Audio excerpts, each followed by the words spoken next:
Indian institute of foreign trade, आप जानते हो ये एक बहुत बड़ी मानी हुई भारत की एक बड़ी इंस्टीट्यूट है। पिच सेशन कंडक्ट किया है जिसके ऊपर एक टॉप 30 कंपनीज को पिक किया ऑस्ट्रेलिया की। तो भगवान की दया से हम भी उसी कंपनी के हिस्सा बने हैं। नरेंद्र मोदी जी ने क्या किया कि $100 बिलियन का हमें इंपोर्ट एक्सपोर्ट करना है, बहुत इन्वेस्टमेंट करनी है। हमारे अपने ब्रांड के रोबोट्स एंड इंडस्ट्रियल कॉबोट्स भी है। तो एक हमारा सेम टेक्सटाइल की फैक्ट्री, हमारी 3 फैक्ट्री यहाँ पानीपत में भी है, फार्म है हमारे, उससे हम पावर जनरेट करते हैं। हाँ, अपनी भारतीय गवर्नमेंट को या ऑस्ट्रेलियन गवर्नमेंट को किसी भी जो भी क्या होता है, इसमें कई चीज़ें इन्वॉल्व होती है, GST इन्वॉल्व होती है, कस्टम ड्यूटी इन्वॉल्व होती है, there so many things involve है। कुछ भी नहीं, छोटा सा बिजनेस मैन्युफैक्चरिंग फैक्ट्री स्टार्ट की थी।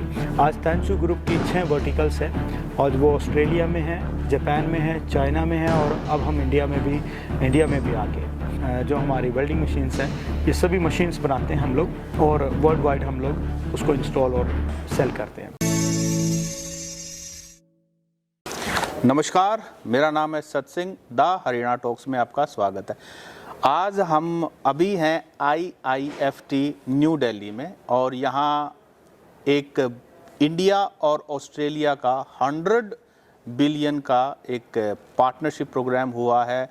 एक टारगेट सेट किया, पिच परफेक्ट इसका नाम है, और इसमें पूरे इंडिया से ऐसे लोग जो ऑस्ट्रेलिया में काम करते हैं और वहाँ अपना एक बड़ा बिजनेस कर रहे हैं और इंडिया में भी उन्होंने स्ट्रेटजिकली इन्वेस्ट किया है। हमारे हरियाणा के ही पानीपत के जलालपुर गांव के नरेश कौशिक भी इस सेमिनार में आज आए हैं और ये भी उन एक केस स्टडीज़ में से हैं जिनको IIFT ने रिकॉर्ड किया है। तो नरेश जी पिछले 18 साल से ऑस्ट्रेलिया में है, अपना काम करते हैं, बिजनेस करते हैं और आज नरेश जी की कहानी जानेंगे। और जो पिच परफेक्ट इंडिया ऑस्ट्रेलिया का 100 बिलियन का जो ये $100 बिलियन का जो ये प्रोग्राम है, इसके बारे में जाने की आखिरकार क्या है। नरेश जी, आपका बहुत बहुत स्वागत है। नमस्कार जी, आपका भी बहुत बहुत धन्यवाद। Basically Indian institute of foreign trade, आप जानते हो ये एक बहुत बड़ी मानी हुई भारत की एक बड़ी इंस्टीट्यूट है और इन्होंने 18 महीने इस इंस्टीट्यूट ने और इंडिया की और ऑस्ट्रेलिया की कई गवर्नमेंट बॉडी ने मिलके ये एक पिच सेशन कंडक्ट किया है जिसके ऊपर एक टॉप 30 कंपनीज को पिक किया ऑस्ट्रेलिया की। तो भगवान की दया से हम भी उसी कंपनी के हिस्सा बने हैं कि हम टॉप 30 कंपनीज में आते हैं, अपनी तानसू ग्रुप कंपनी, इसलिए आज हम यहाँ पे हैं। इन्होंने हमें बुलाया, हमारी स्टोरी प्रकाशित की इस किताब में। ये वर्ल्ड वाइड एक किताब छपी है जिसके अंदर हम लोग इस चीज़ को आज रिकॉग्नाइज किए गए हैं। जी अच्छा नरेश जी, आप पानीपत के जलालपुर गांव से निकले हुए हैं, आपका परिवार निकला हुआ है और आप ऑस्ट्रेलिया में पिछले 18 सालों से सेटल्ड हैं, वहाँ अपना काम कर रहे हैं। तानसू ग्रुप जो आपका फैमिली ओन्ड बिजनेस वेंचर है, उसका नाम है तानसू ग्रुप और उसमें यहाँ IIFT दिल्ली के अंदर आपका जो ये आपकी कंपनी को उन्होंने रिकॉर्ड किया है, तो ये क्या है, तानसू ग्रुप क्या है, थोड़ा सा हमें ये भी बता दीजिए। जी बेसिकली मैं वैसे तो बाय प्रोफेशन मैं एक इंजीनियर, मेरी क्वालिफिकेशन भी इंजीनियर, मैं रोबोटिक्स एंड ऑटोमेशन इंजीनियर हूँ। एक गांव से जो भी है हिंदी माध्यम से पढ़ के फिर हम इंग्लिश मीडियम में +2 नॉन मेडिकल करके फिर इंजीनियर बने। तो उसके बाद हम लोगों ने भारत देश में भी 10-12 साल काम किया। फिर उसके बाद मिनिस्ट्री ऑफ एक्सटर्नल अफेयर्स में काम किया, जिसके तहत हम लोगों ने सुनामी के दौरान टेक्निकल एक्सपर्ट, हम इंडोनेशिया में काम किया मैंने। फिर उसके बाद मैं 18 साल से मैं ऑस्ट्रेलिया में सेटल हूँ। तो 18 साल बेसिकली लंबा टेन्योर होता है। अगर इस चीज़ को देखा जाए तो मैंने ऑस्ट्रेलिया जाने के बाद 1 साल अपनी जो मेरा मेन प्रोफेशन है, मैंने जॉब भी की उसी फील्ड में, रोबोटिक्स एंड ऑटोमेशन में। I was the business head, development head in Sydney. उसके बाद फिर I started my own business. एक छोटा सा बिजनेस मैन्युफैक्चरिंग फैक्ट्री स्टार्ट की थी। आज तानसू ग्रुप की 6 वर्टिकल्स है और वो ऑस्ट्रेलिया में है, जापान में है, चाइना में है और अब हम इंडिया में भी आके। तो अगर ऑस्ट्रेलिया देखा जाए तो एक वर्टिकल हमारा मेटल प्रोडक्ट्स मैन्युफैक्चरिंग है। हम मेटल से रिलेटेड कोई भी प्रोडक्ट है वो सब बनाते हैं हम। ऑस्ट्रेलिया में हमारी मैन्युफैक्चरिंग प्लांट है और सेम प्लांट अब हमारा इंडिया में भी है। तो दूसरा हम लोग मशीन्स बनाते हैं जिसमें मेटल कटिंग मशीन्स हो गया, प्रेस ब्रेक्स हो गया, और इवन दो जो हमारी वेल्डिंग मशीन्स हैं, ये सभी मशीन्स बनाते हैं हम लोग और वर्ल्ड वाइड हम लोग उसको इंस्टॉल और सेल करते हैं। तीसरा हमारा वर्टिकल है रोबोटिक्स एंड ऑटोमेशन। जो कंपनियां स्ट्रगल कर रही है, मैन पावर नहीं है, इतने प्रोडक्ट हम बना नहीं पाते 1 घंटे में, उनको दिक्कतें आ रही है, उसको लेकर हम लोग सिस्टम को ऑटोमेट करते हैं। हमारे अपने ब्रांड के रोबोट्स एंड इंडस्ट्रियल कोबोट्स भी है। वो रोबोट्स, वो कोबोट्स इंसानों के साथ मिलकर काम करते हैं ताकि हमारे प्रोसेस को स्पीड अप किया जाए, हमारी प्रोडक्शन को बढ़ाया जाए और उसमें क्वालिटी और गुणवत्ता को अच्छा किया जाए। इससे ये होता है कि हम लोग जो 1 घंटे में 10 पीस बनाते थे उसमें 200 पीस बना पाएंगे, क्योंकि robots and cobots they are like working as like a human but not a human. वो उनमें फटीग अलाउंस नहीं है, थकते नहीं है, कुछ नहीं, they are working hard that. So we do automate those process. तो एक हमारा सेम टेक्सटाइल की फैक्ट्री, हमारी 3 फैक्ट्री यहाँ पानीपत में भी है। तो हम वर्ल्ड वाइड एक्सपोर्ट करते हैं उस चीज़ को लेकर, जितने भी हम, और Europe, Australia, Japan, even USA, उन सभी को एक्सपोर्ट करते हैं। टेक्सटाइल के हमारे 1000 से ज़्यादा प्रोडक्ट हैं उसमें। और ऑस्ट्रेलिया में हम पावर बिजली भी बनाते हैं। अच्छा। हाँ जी, जो सोलर फार्म है हमारे, उससे हम पावर जनरेट करते हैं, विंड मिल के थ्रू बिजली बना के देते हैं। Not even Australia, New Zealand, Fiji island, even other PNG, Papua New Guinea, एक जो छोटे छोटे देश हैं वहाँ आसपास के, हम उनको पावर जनरेट करते हैं। इवन स्पेशली एग्रीकल्चर इंडस्ट्री में हम लोग फार्मर्स के लिए बहुत अच्छा काम कर रहे हैं। ऑस्ट्रेलिया की एक स्टोरी, एक फार्मर्स के होते हैं वहाँ पे 5000 किलो जो एकड़ का होता है उसको फार्मर माना जाता है। ये छोटे फार्मर नहीं, 10-20 एकड़ को। अब वो उनके लिए सबसे बड़ी प्रॉब्लम है पॉन्ड से या टैंक से पानी ट्रांसपोर्ट करना, कैटल्स को या फार्मिंग ज़मीन को पानी कैसे भेजा जाए, हमें उनको ट्रांसपोर्ट किया जाए। तो हमने वहाँ पे सोलर वाटर पंप लगाए हैं उनके लिए। वो वाटर पंप एक ऐसे प्रोडक्ट है जो फार्मर अपने घर से एप्लीकेशन से ऑपरेट कर लेता है। वो सन की रेज को टिल्ट कर लेते उसके हिसाब से मूव करते हैं, तो आपको मैक्सिमम यूटिलाइजेशन देते हैं।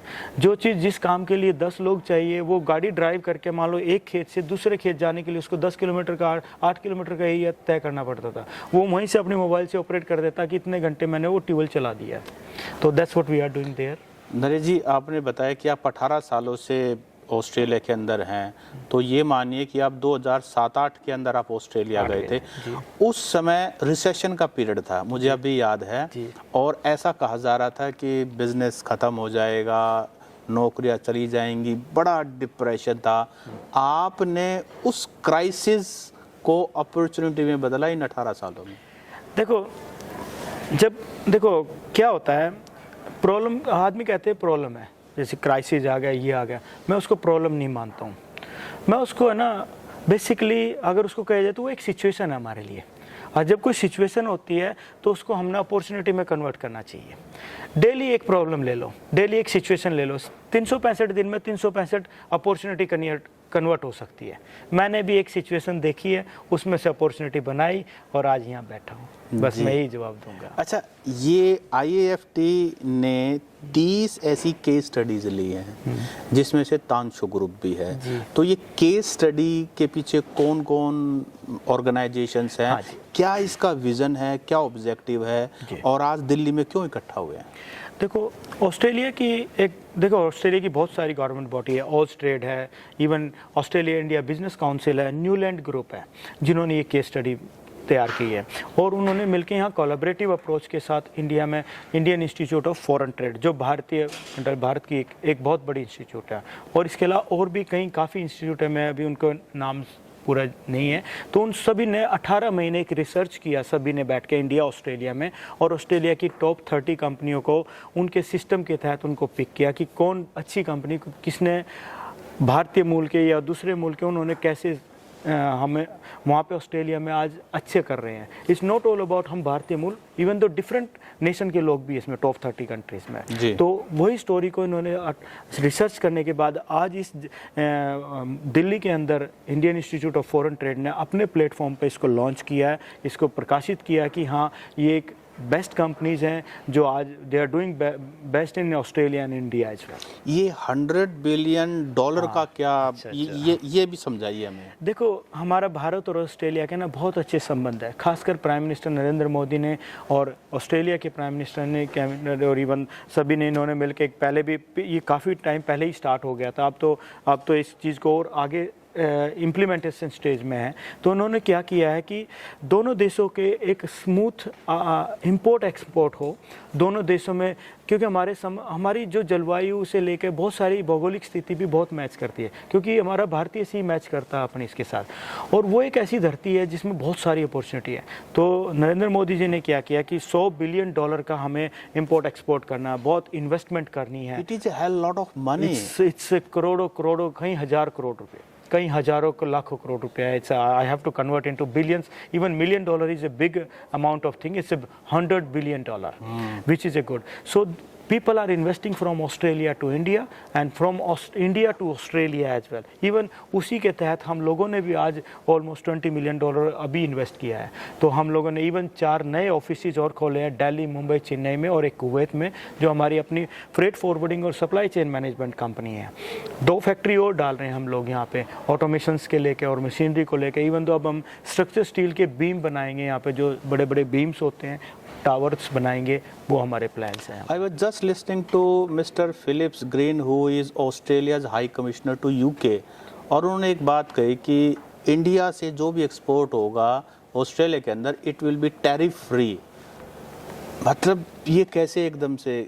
बहुत बड़ा गेम है, बहुत बड़ी अच्छी स्टोरी है हम सभी भारतवासियों के लिए भी और अपने ऑस्ट्रेलिया वासियों के लिए भी। मैं ₹1 की चीज़ ऑस्ट्रेलिया में भेजता हूँ, वहाँ पे ₹1 का भी उन्होंने GST टैक्स देने की, कोई भी ड्यूटी देने की ज़रूरत नहीं है। वहाँ से कोई भी यहाँ भेजता है, उसको भी अपनी भारतीय गवर्नमेंट को या ऑस्ट्रेलियन गवर्नमेंट को, किसी भी जो भी क्या होता है, इसमें कई चीज़ें इन्वॉल्व होती है, GST इन्वॉल्व होती है, कस्टम ड्यूटी इन्वॉल्व होती है, there so many things involve that. कुछ भी नहीं, जीरो वैल्यू, कुछ पे करने की जरूरत नहीं। आपने जैसा भेजा वैसा वहाँ रिसीव हो गया, वहाँ उन्होंने जैसा भेजा उसी इनवाइस में यहाँ रिसीव हो गया। Big amount of money happening in that. हम लोग बहुत फ़ायदा होने वाला है इस देश को, और हो भी रहा है। हम एक एग्जाम्पल यहाँ बैठे हुए हैं आपके सामने जी। अब नरेश जी, ये जो टैरिफ वाला मामला आजकल तो इंटरनेशनल सुर्खियाँ बनी हुई है। अभी मिस्टर फिलिप्स ग्रीन को हमने सुना और आपने बताया इसका कितना फ़ायदा एंटरप्रेन्योर्स को होने वाला है। और जब ये शुरू में जब कंप्यूटर आया, इंटरनेट आया, तो ऐसा कहते थे कि सारी दुनिया एक ग्लोबल विलेज बन जाएगी जी। और जैसा आप बता रहे हैं ग्लोबल विलेज बन चुकी है। मान लीजिए ग्लोबल विलेज भी बन गया, ग्लोबल एक फैमिली बन गया। मान लो क्या होता है विलेज, कह लीजिए पहले विलेज में क्या होता था कि भाई हमारे सेठ जी एक दुकान होती थी लोहार साहब की, वो अपना वहाँ काम करके हमें हमारे जो वो इक्विपमेंट बना के देता जो खेती में काम आते थे। हमारे एक कम्युनिटी है जो हमारे लकड़ी का काम करती थी। सेम ऐसे ही यहाँ पे ऑस्ट्रेलिया, इंडिया, वर्ल्ड वाइड ये कम्युनिटी ऐसे डेवलप होगी। मेरे को ये पता, मैं यहाँ बैठा हूँ, मेरे इस प्रोडक्ट में क्या मेरे लिए बेनिफिशियल है, ये काम मेरा कौन कर सकता है, मैं उसको उसी टाइम पकड़ सकता हूँ। और अगर आप देखा जाए इस 100 बिलियन वाली अपॉर्चुनिटी में, देखो ऑस्ट्रेलिया का 0 टैरिफ हो गया।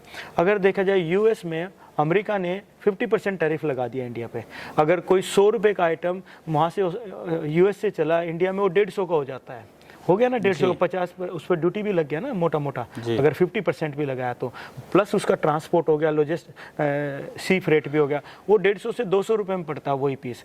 ऑस्ट्रेलिया से वही चीज़ एक वहाँ से हमने मशीन भेजी, यहाँ ₹100 की भेजी, ₹100 में यहाँ मिल गई हमें। इट्स अ बिग डिफरेंस ना। तो इस चीज़ का बहुत फ़ायदा हो रहा है। और आपका आंसर दे तो ग्लोबलाइजेशन जिस बात पे कह रहे हैं कि हम एक बाजार बन गया छोटा सा, हम एक दूसरे के साथ, बिल्कुल बहुत बड़ी बात है ये। अच्छा नरेश जी बताइए, हम तो अब हरियाणा पे आते हैं। हरियाणा के लिए क्या प्लान्स हैं आपके, और हरियाणा में आप क्या योगदान दे रहे हैं? पहले तो ये बताइए। सोनीपत वाली आपकी जो फैक्ट्री है, इट इज़ ह्यूज, और उसके लिए भी आपके ग्रैंड प्लान्स हैं। जी नहीं, हरियाणा तो मेरी, वो देखा जाए ना तो हरियाणा कह लीजिए या भारत, ये मेरी एक जन्मभूमि है, मेरी जन्मदायिनी एक मेरी माँ है ये। और एक मेरी अब कर्म भूमि ऑस्ट्रेलिया भी है, सिडनी, जहाँ मैं रहता हूँ। मेरा दोनों माओं के प्रति एक दायित्व है, वो निभा रहे हैं। और उसी के तहत आज हम कुछ अपने भारत देश, अपने हरियाणा प्रदेश के लिए हमने कुछ सोचा। एक तो सबसे बड़ी बात, जैसे टेक्सटाइल में हमने गांव-गांव से हमने वर्किंग फ्रॉम वुमेन का कॉन्सेप्ट स्टार्ट किया है कि जब कॉरपोरेट में लेडीज़ शहर में वो कॉरपोरेट में जाके और वो घर से काम कर सकती है, तो क्यों ना हमारी गांव की माता बहनें हमारे घर से काम करें। हमने घर घर मशीनें भेज दी, घर घर हमने मटेरियल भेजा। जो हमारी फैक्ट्री में चलो 300, 400, 500 लेडीज़ फैक्ट्री में काम कर रही है, अब हमारी 800 लेडीज़ गांव-गांव काम कर रही है। हमारे क्वालिटी चेक वहीं से प्रोडक्ट बन के हमारे वेयर हाउस में आते हैं, वहीं से हम वर्ल्ड वाइड एक्सपोर्ट करते हैं। ये तो हो गया टेक्सटाइल का। आपने क्वेश्चन किया सोनीपत वाली फैक्ट्री का। सोनीपत में हम मैसिव प्लांट इसलिए लगा रहे हैं, एक तो हमारे हरियाणा प्रदेश में क्या हो रहा है, बच्चे सब कोई है कि विदेश भागना या मेरे को पढ़ाई कहाँ पढ़ना, कहाँ जाना, परिवार को छोड़ रहे बच्चे, माँ बाप बुजुर्ग घर पे रह जाते हैं। मैं भी ऐसे, मैंने भी देश छोड़ा था, पर आज मैं अपने माँ बाप से इसीलिए कनेक्ट हूँ। मैं रोज़ अपने मम्मी पापा से मिल लेता हूँ। वही मैं चाहता हूँ यहाँ पे जॉब क्रिएट की जाए, यहाँ पे ऐसी अपॉर्चुनिटी क्रिएट की जाए कि यहीं के इंजीनियरिंग कॉलेज से निकल के यहीं पे इंजीनियर बने बच्चा और यहीं मल्टीनेशनल कंपनी में काम करे। He is not working for Indian company, ये बाहर की विदेश की कंपनी है। तो क्यों ना उनको विदेश के स्टैंडर्ड के हिसाब से, विदेश के बेनिफिट, विदेश के कल्चर के हिसाब से उनको बेनिफिट हो, पैसा मिले।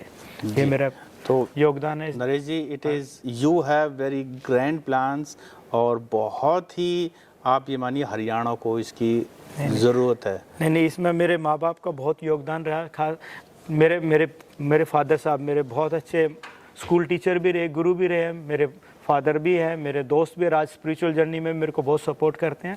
तो ऑब्वियसली उनकी ब्लेसिंग के बिना कभी नहीं खुश हो सकता, कुछ हो सकता है। और बाकी तो देखा जाए तो परिवार का तो साथ है ही। और आप वैसे भी आप भी मेरे परिवार का हिस्सा। तेंसु एक ग्रुप है, एक फैमिली है, इट्स नॉट ए कंपनी। तो इसमें सभी को अपनी अपनी एक रिस्पॉन्सिबिलिटी है। कोई ये नहीं है कि मैं बहुत बड़ा हूँ, मैं छोटा हूँ। सब इस फैमिली का हिस्सा, सब की अपनी अपनी जिम्मेवारी से सब काम करते हैं। नरेश जी, ऑल द बेस्ट और आपके again thank you sir, congratulations. Thank you. ये वाली बुक अगर आपको चाहिए तो ये ले लीजिए। एक मिनट, ये